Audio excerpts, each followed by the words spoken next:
आजकल ऐसी अक्सर खबरें सुनने को मिलती हैं कि अपनी किसी लड़की ने अपने प्रेमी को पाने के लिए अपनी मंगेतर की हत्या कर दी, या लड़के ने अपनी प्रेमिका को पाने के लिए लड़की की हत्या कर दी, या ऐसा भी सुनने को मिलता है कि कोई पत्नी पति को छोड़ कर के अपनी प्रेमी के साथ भाग गई, अपने बच्चों को छोड़ गई, या पति अपनी प्रेमिका के लिए बच्चों और पत्नी को छोड़ कर के भाग गया, या एक दूसरे को मार दिया।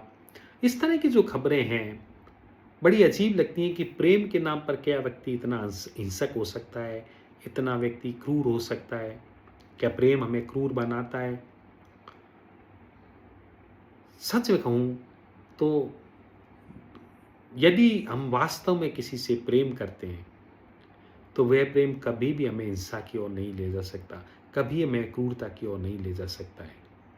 क्योंकि लेकिन जो हम प्रेम जिसको जानते हैं, वह वास्तव में प्रेम होता नहीं है।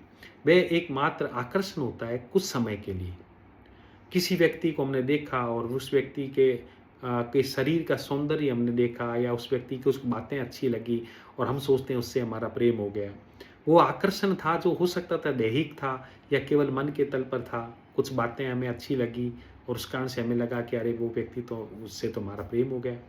सामान्यतः जो हम प्रेम मानते हैं वो कुछ ऐसी घटनाएं ही होती हैं, और उस ऐसी घटनाओं में हम हमारा मन इतना उस व्यक्ति को पाने के लिए इतना लालायित हो जाता है, उस व्यक्ति को पाने के लिए इतना आकर्षित हो जाता है कि उसके लिए हम कुछ भी करने को तैयार हो जाते हैं।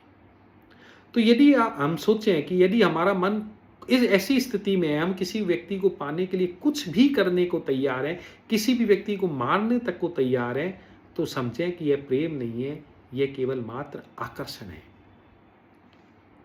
क्यों इसका मैं बताऊँगा, क्योंकि आकर्षण इतना ज़्यादा अजीब-सा होता है। उस समय जो आकर्षण होता है वो हमारे लिए एक आतुरता लाता है।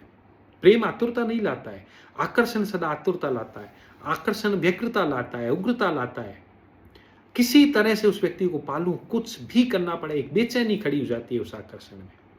तो ये जो बेचैनी है, प्रेम का स्वभाव नहीं है, ये आकर्षण का स्वभाव है। और हम उस बेचैनी में, उस आतुरता के कारण ही किस दूसरे व्यक्तियों का नुकसान करना शुरू कर देते हैं, कि किसी भी तरह से मन हमारा शांत हुए, उस व्यक्ति को पाले और मन शांत हुए और उस चीज़ को हम पालें जो हम पाना चाहते हैं, भले ही इसके लिए हमें किसी का नुकसान करना पड़े। तो यह एक आकर्षण था, ये प्रेम नहीं होता। होता क्या है कि जब हम ऐसी स्थितियों में से गुजरते हैं, तो एक बार तो लगता है कि वास्तव में ऐसा प्रेम है और किसी तरह से हम उसको पालें। ये आकर्षण इतना ज़्यादा भीतर से हमारे भीतर बेचैनी पैदा करता है, इतनी ज़्यादा एनर्जी हमारे भीतर आ जाती है। लेकिन जब हम पा लेते हैं, फिर क्या होता है? यदि उस व्यक्ति को पालना, पहले तो पाने की चाह ही एक तरह से कब्जा करने की चाह है, मालकियत की चाह है, मालिक बनने की चाह है। यदि हमारा प्रेम है तो हम किसी व्यक्ति को, अपने आप में प्रेम ही पर्याप्त होता है, उस व्यक्ति को प्रेम करें बस ठीक है। लेकिन पाने की चाह का मतलब क्या है कि किसी तरह से मेरा हो जाए, परमानेंट मेरा हो जाए, किसी और का नहीं हो, मेरा बन जाए। तो ये जो चाह है वो भी हिंसक है। तो देखा जाए ना, तो ये सारा का सारा आकर्षण है, ये आत्मा के तल पर प्रेम की बात नहीं है जिसको हम प्रेम कहेंगे। और सामान्यतः यही होता है। तो ये ऐसा आकर्षण जब कोई व्यक्ति मिल भी जाता है, तो थोड़े दिन तक वो आकर्षण बना रहता है, क्योंकि मन का स्वभाव है कि मन किसी भी व्यक्ति के प्रति आकर्षित होता है या वस्तु के प्रति आकर्षित होता है, और जब वह हमें मिल जाती है तो वह आकर्षण टूट जाता है, समाप्त हो जाता है।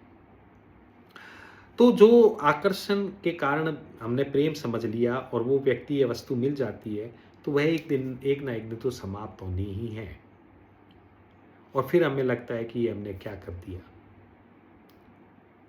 तो यह प्रेम नहीं है। तो ये जो घटनाएं घट रही हैं, ये सच में तो प्रेम की घटनाएं नहीं है।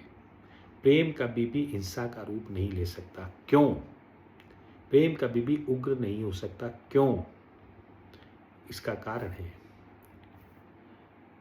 यदि वास्तव में किसी व्यक्ति से प्रेम घटित हुआ है, तो वह प्रेम तभी घटित हो सकता है, सच्चा प्रेम, पवित्र प्रेम। इस बात की मैं नहीं कहूँगा जो मन के तल पर है, मैं उस प्रेम की बात करूँगा जो आत्मा के तल पर है, क्योंकि वास्तव में तो वही प्रेम है।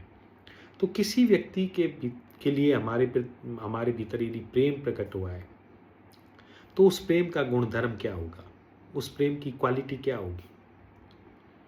वह प्रेम उस व्यक्ति के होने से होगा। आत्मा के तल पर जो प्रेम होगा वो उस व्यक्ति के आत्मा के तल से ही होगा। उस व्यक्ति का होना ही हमें इतना अच्छा लगेगा, इतना प्यारा लगेगा, इतना सुंदर लगेगा कि उस होने के प्रति हम प्रेम से भरेंगे। और जब उसके होने के प्रति प्रेम से भरेंगे तो वह प्रेम जो है हमारे होने को भी प्रकट करेगा, क्योंकि उसका होना एक संकेत होगा। जब हम प्रेम में पड़ेंगे उसका होना ही अच्छा लगेगा, उसका उसकी मुस्कुराहट है, उसका जो भी आभा मंडल है वो हमें थोड़ा सूक्ष्म तलों पर नज़र आएगा। तो वो नज़र आएगा तो फिर हम अपने भीतर भी उस सूक्ष्मता को महसूस करेंगे। एक निश्चित नियम है कि यदि आप किसी के प्रति शरीर से प्रेम करते हैं तो आप समझें कि आप शरीर से जुड़े हुए हैं। आप अपने शरीर के प्रति आसक्त हैं, आप अपने शरीर का सुख चाह रहे हैं, तब उस व्यक्ति के शरीर से प्रेम कर रहे हैं। यदि किसी व्यक्ति से हम मन के तल पर प्रेम करते हैं तो आप समझें कि हम मन के तल से ज़्यादा जुड़े हुए हैं। हमारा मन का तल हमारा ज़्यादा बंधन है। उस मन के बंधन के कारण ही हम किसी दूसरे के मन से प्रेम कर रहे हैं, ताकि उस मन के द्वारा हमारे मन की पूर्ति हो सके, उसके शरीर के द्वारा हमारे शरीर की पूर्ति हो सके, उसके मन के द्वारा हमारे मन की पूर्ति हो सके। तो मन और शरीर का जो प्रेम है वो हमारे अटैचमेंट को बताता है कि हम अपने शरीर से जुड़े हैं तो उसके शरीर से प्रेम करेंगे, हम ज़्यादा मन से जुड़े हैं तो उसके मन से प्रेम करेंगे, या उसके शरीर से प्रेम है तो हमारे शरीर पर प्रतिक्रियाएं ज़्यादा होंगी, हम शरीर से ज़्यादा बंधेंगे। उसके मन से प्रेम है तो हमारे मन से हम ज़्यादा बंधेंगे। लेकिन उसकी आत्मा से अगर प्रेम है, उसके होने से प्रेम है, तो धीरे धीरे वह होने का प्रेम हमारे होने को भी प्रकट करेगा। वह प्रेम ही माध्यम बनेगा हमारे होने के स्वरूप को जानने के लिए। इसलिए ज़्यादातर जो जानने वाले लोग हैं उन्होंने ये कहा है कि आप किसी व्यक्ति से प्रेम करो। ओशो ने भी ये कहा है, कृष्णमूर्ति ने भी, सभी लोगों ने ऐसा कहा है जिन्होंने भी जाना है कि किसी व्यक्ति से जब प्रेम करो तो आप उसके उस तल से करो जहाँ उसका शरीर और मन नहीं है, उसका होना है। उसे थोड़ा महसूस करने की कोशिश करो। आप किसी व्यक्ति के पास बैठो तो उस व्यक्ति से शरीर के पार की जो घटना है उस पर थोड़ा नज़र करो। मुस्कुराहट है तो मुस्कुराहट की जो खिलावट कहाँ से आ रही है उसको छूने की कोशिश करो।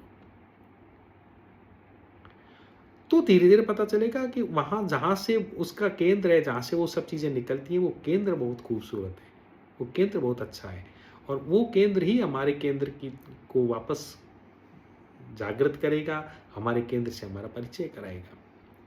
तो दो तरह की घटनाएं हो सकती हैं। हम अपने आप को जान करके भी दूसरे को जान सकते हैं, दूसरे व्यक्ति के प्रेम में पड़ सकते हैं, या दूसरे व्यक्ति के प्रेम में पड़ करके भी अपने भीतर के चैतन्य को जगा सकते हैं। वह होता है सच्चा प्रेम।